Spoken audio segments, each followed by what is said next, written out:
Hi, so just another quick video to talk through how to set up the logic for these few questions in your survey.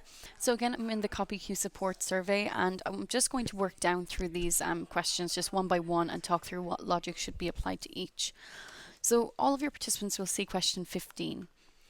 When we come to question 16, we only want people to see this if they say yes to question 15, which is exactly what you have set up. That's perfect.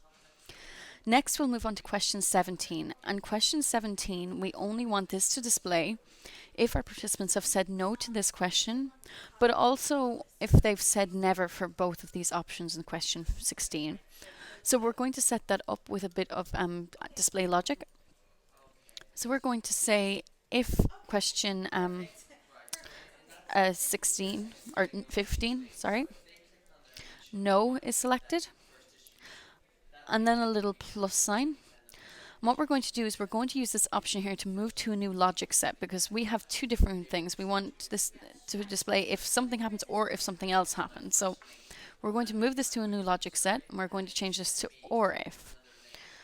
So if this is true, they will see, but or if this is true, then they'll also see it. So this is where we set for question 16. Then for the first option, which is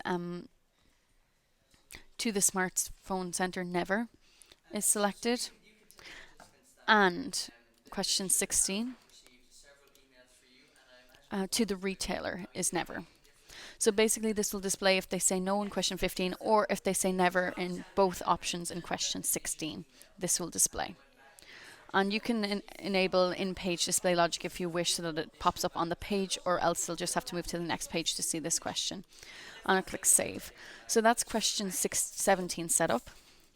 Next, for question 50, the fastest way to set this up is basically we want everyone to see this, but only if they haven't seen question 17. So we're going to set up a little bit of sneaky display logic in here.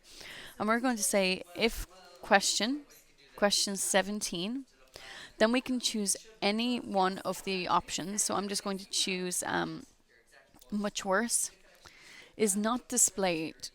So basically this will say as long as question 17 is not displayed, then show this option. So basically anyone who doesn't get question 17 will get question 50. And this includes people who say no to this one and are skipped down, or people who say yes but haven't said never to both of these options here. So that will work correctly. And then finally we come down to question 18, which is where we get back on track and all of our participants will see question 18, but after they go through different paths down these few questions here. So just a quick recap, because I know that was a lot of different logic. We have this set up so question 16 will only display it if they say yes to this question. Question 17 will display if they say no to question 15 or if they say never for both options in question 16. And question 50 will only display to people who do not receive question 17. So people who do not meet this criteria here will see question 50. So I hope that answers your question. Give it a try set this up and just give it a run through and test it out. But if there are any problems or if you need help setting anything else up, just let me know.